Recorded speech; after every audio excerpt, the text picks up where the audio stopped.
different view of the COOT. We got him standing up on end. We've got everything ripped out of it. All the electronics, the wiring harness is pulled out of there. The steering's all pulled out of there. And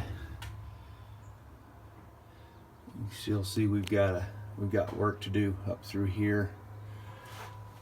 Where the axle was mounted to is in pretty good shape.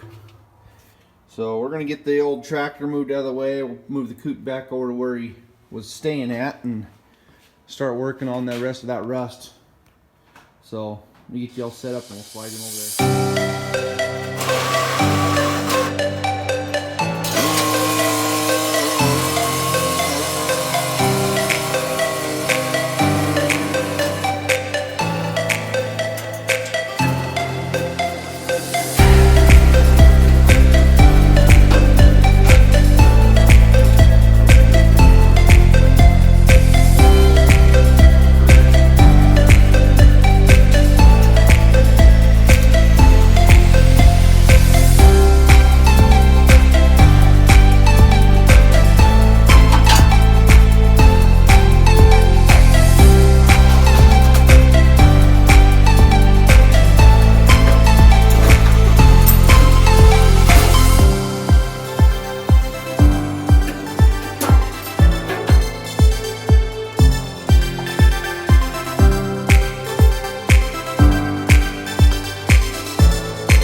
Okay, so in prep for welding on the bottom onto the front, I've gone ahead and I've cleaned up all the edges where the weld's going to be going on. And I don't know if I'm screwing up or not, but this is my thought on this is I'm going to take and I put a thick layer of grease across this whole bottom where it's going to be the metal on metal, thinking that moisture or whatever might get trapped in there and create rust.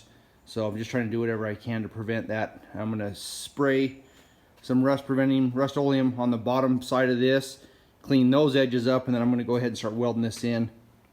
These two holes here that I've cut out for those pieces of rust that were there, I'm going to weld the patches on the inside onto the new metal once I get it flipped back around. And around the holes here for where the axle goes on, I'm going to there's going to be a bead of weld that goes around those two. That's why the holes in the bottom plate are larger.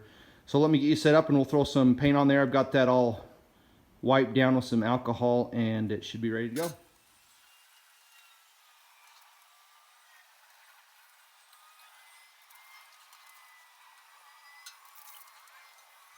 Alright, let's go ahead and let that dry and then we'll get her flipped on here and start burning it in. Okay, so we're getting the bottom burn in. Just kind of working around the edges, pulling it down as I go. And one of these, this is kind of my thoughts on that. Just burning around the circles and then the nut can still sit down in there. And the copper, I think it's a copper washer that goes in there.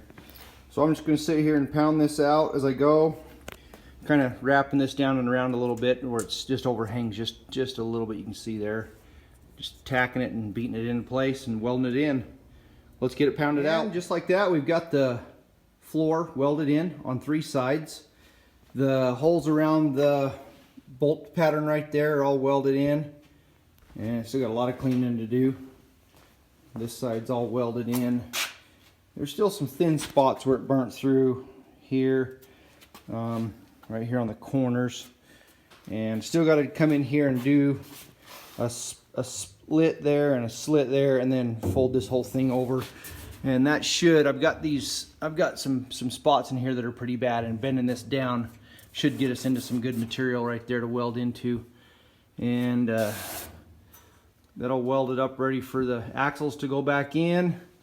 And that's going to be a stopping point for right now. It's starting to get warm, so we'll get back to this later time.